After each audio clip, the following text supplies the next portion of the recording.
坤さん J Music 嘅ようこそ。係喎，你兩個都識日文嘅喎，你講啲咩？係咪講我話先？嚇，梗係講你壞話啦。唔係講起壞話兩句邊夠啊？你諗下先啦。應該唔係壞話，應該係話歡迎嚟到 J Music。係啦。咁坤哥今日你嚟呢度係想宣傳你嘅新歌啊，定係有演唱會搞咧？宣傳下新歌同埋分享下呢做歌手呢10年嘅一啲經歷啦。啊，出道10年啦，但係今日有一個朋友仔咧，有啲説話想同你講嘅，應該係祝福你嘅説話嚟嘅。哦，希望係啦。第一次見坤哥嘅印象啊，其實幾好嘅喎，覺得佢斯斯文文又戴副眼鏡咁，應該都係一個正人君子。點知唔係？係啦，應該一言難盡，因為不是冤家不聚頭。有冇諗過佢可以出道成為歌手啊？咁當然有啦，即係同佢一齊比賽，又成日夾歌，有時一齊做 show，我都覺得佢嘅聲線係動容，同埋佢唱歌都幾好聽嘅。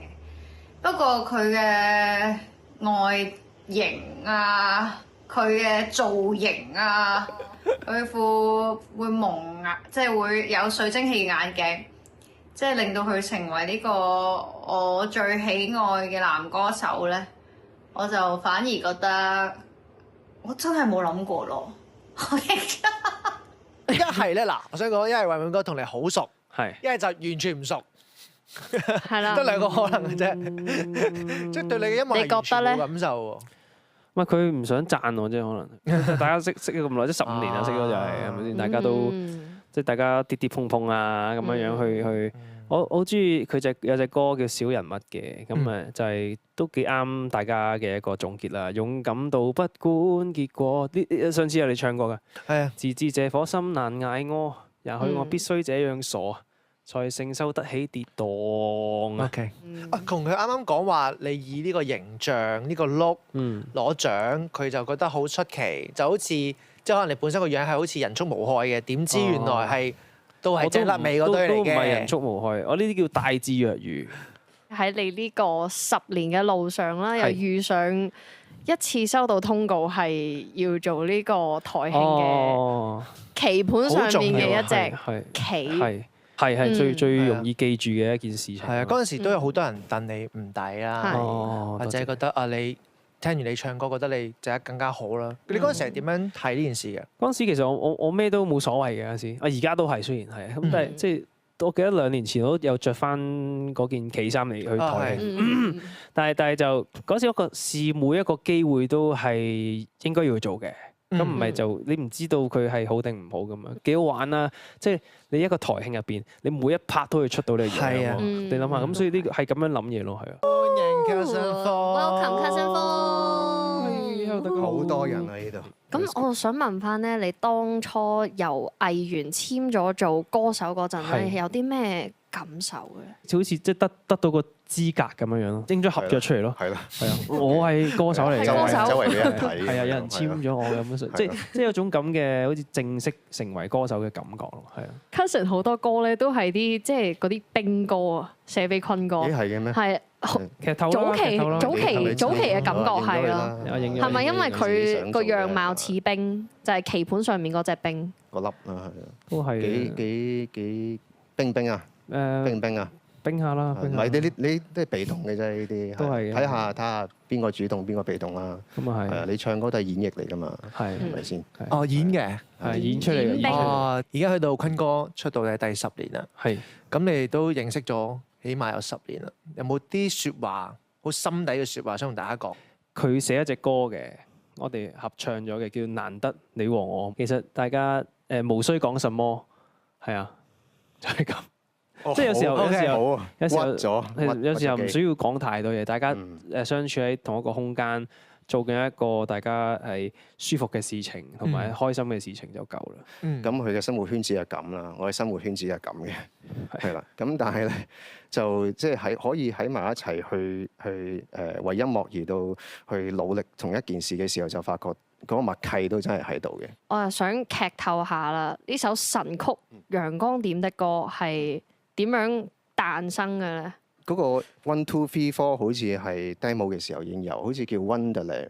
1、2、3、4嘅。係個 tempo 係唔同嘅，雖然同而家。我記得嗰時係大家即係 Edward 叫我哋寫歌啊嘛。冇錯。即係第二隻歌一定好想我哋係即係創作人咁樣去做啦，跟住就寫極都寫唔到，但係出去就我係好中意打有隻風水問題啫，出咗去就寫到啦。總之喺足球 game 我哋成日打嘅，即係休息嘅時候咁打下，不如又掃下咁樣掃下，跟住就掃咗出嚟。跟住佢就即刻入房，得我諗到，即刻寫埋個 verse 同埋有個 bridge 就出現咗啦。哇！好勁佢。當行10年啦，咁我哋都唔細啦，咁同埋你而家都做埋人哋嘅人夫啦，咁我希望就係你所有嘅嘗試又好，或者你而家做緊嘅所有嘢都好，都可以順利啦。同埋我都見到你呢一幾年入邊都有好多新嘅突破，譬如話我成日都唔記得佢空手道定跆拳道啊，空手道應該係嘅一啲突破自己啦，或者有好多唔同嘅事業上，你都係不斷去希望自己去突破一啲嘅框框。咁呢啲其實我相信好多人都見到嘅，而我都希望你可以繼續有呢個勇氣啦，係啦，即係喺養妻活兒嘅同時，都繼續去保留一顆追夢嘅心咯。咁我哋一齊努力。Welcome Joey，阿哩，嘻嘻，坤哥出道10週年，係啦。你有冇啲咩説話想同你呢個唔係咁 friend 嘅 friend 講？話晒都前輩啊，出道我好幾年啊嘛，咁希望可以再見你再創高峰啦，同埋可以攞到男歌手 Triple。係，多謝你，希望你見證到咯。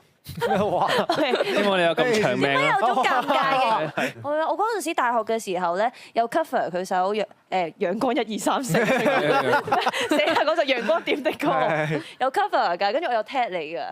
係啊，你冇 like 啫嘛。唔係費事啦，記仇，記住。啲妹妹咁樣亂咁 tag，費事俾啲希望佢啦。哇！好禮貌，果然係一個鋪住狼皮嘅羊。咁你哋一齊出現得就真係會一齊合唱啦。咁你哋唱咩歌啊？想跟你好好道別，我怕來不及啊。係啊，呢隻歌就係我同祖兒去合寫嘅一隻歌啦。咁係香港人在北京嘅插曲。係啦。feel 到你係好中意嘅喎。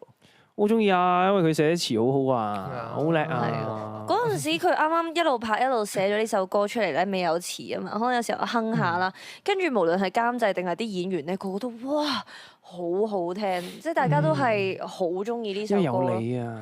哇，多謝寫俾你你啊！哇，你可唔可以多啲咁樣啊？即刻成個人唔同晒。咁虛偽嘅。跟住我哋有一幕，我哋有一幕咧係即係喺戲入邊喺台上面表演唱呢首歌啊嘛，跟住下邊啲觀眾咧，即係啲演員們咧係喊噶咯，覺得好有成功感喎呢首歌。係啊，佢哋哇原來吳業坤咁叻㗎。係啊，佢哋真係話成套劇先知。係啊，佢哋真係話去到最尾呢一幕先至覺得你好 charm 咯。但係即係佢哋搞笑啫，你 charm 嘅。Hello， 我係高佬啊。日係3部曲錄音過程中令我最頭痛嘅地方係咩咧？就係坤哥其實。佢有好多個唔同嘅表達方法，譬如唱歌，其實佢因為佢自己有唱好多唔同嘅歌啊，亦都有扮好多唔同嘅人啊。但係其實大家聽到佢可能只係幾個 percent 嘅佢咯。今次我就要揾一個唔同路向嘅佢嚟俾佢表達呢3首歌，呢個係最頭痛嘅，因為我唔可以叫佢去扮邊個。咁啊！呢個係要為佢自身出發，咁就要慢慢同佢揣摩一下。坤哥有啲咩小秘密或者缺點咧？我諗大家從佢鏡頭前佢都覺得佢係一個好輕鬆、好搞笑或者好隨心嘅人。佢都某程度上都係嘅，但係佢對工作咧，其實佢都係一個好認真嘅人。而呢樣嘢咧，我諗真係要到錄音或者喺演唱會嘅後台嗰度先會見到佢好認真準備嗰個樣嘅咯，大家鏡頭前可能未必會成日會見到。果然係一個監製啊，非常之監製嘅説話方式。果然係佢好有規律啊，好整有條圖啦。啱啱維敏哥嗰啲爭好遠。即係你睇下嗰啲，你睇下點解人哋做監製，同埋佢都睇得你好透，先做得你監製。我覺得有時候即係好似你自己講自己有幾勤力，有幾叻，有幾孝順咁，係冇意思噶嘛。即係要人哋，即係我覺得你做得好嘅，就自然有人會欣賞你咯。咁呢個日係3部曲，你自己係咪都好滿意？呢個成品咧？會唔會繼續做多啲日系嘅嘢？其實係好滿意嘅，但係即係因為即係呢啲想法，譬如日文啊，即係自己又學咗多啦，跟住同埋都聽得多咗啦。而家咁其實好想試下點樣做呢個 Canton Pop 可以有啲 J Rock 嘅元素落去啊嘛。咁所以但係做完之後咧，其實係好滿意嘅，即係高佬都監得好好，編得好好，所有嘢都咁。但係自己本身未係話最了解啊。等我再學多啲先去再啟動呢個計劃咁樣。咁你啱啱話啦，你想再全面啲，就會再可能推出多啲呢個 style 嘅歌啦。係。咁嚟緊將來，你有冇 plan 緊有邊類型嘅歌想俾大家呈現俾大家睇？有啲流行呢兩個字係點樣解咧？即係可能假設10年前嘅原來他不過愛我係一件格仔衫嚟嘅，點解10年後會可能唔興格仔衫咧？係咪要有啲咩變化令到呢件衫等到10年後大家都會想着咧，或者想睇咧？希望喺我嚟緊嘅作品啊，即係譬如《愛情求生案內書》，其實都係一個少少嘅實驗啦。咁去改變啲唱腔啊，改變一啲編曲啊，改變歌詞嘅直白程度啊，會唔會即係再次可以有流行嘅元素喺入邊咁樣咯？係啊。咁你今年有冇啲咩大計咧？例如演唱會啊，或者你一啲 personal 嘅目標，今年想達到嘅咧？其實都係希望有個10週年嘅音樂會啦，去叫做紀念一件事啦，唔一定話要好盛大，但係我覺得係需要嘅。即係你作為一個歌手，最緊要咩？就係出 show，就係足夠㗎啦。係。希望佢遲啲出一首 Hoodie 咧，大家都有人咁中意啦，係咪？誒，擰轉後面睇下先，呢件 Hoodie 睇下先，係啦，先，哇！10週年，耶！係啊，多謝多謝 fans，多謝。我嘅昆蟲，多謝你哋。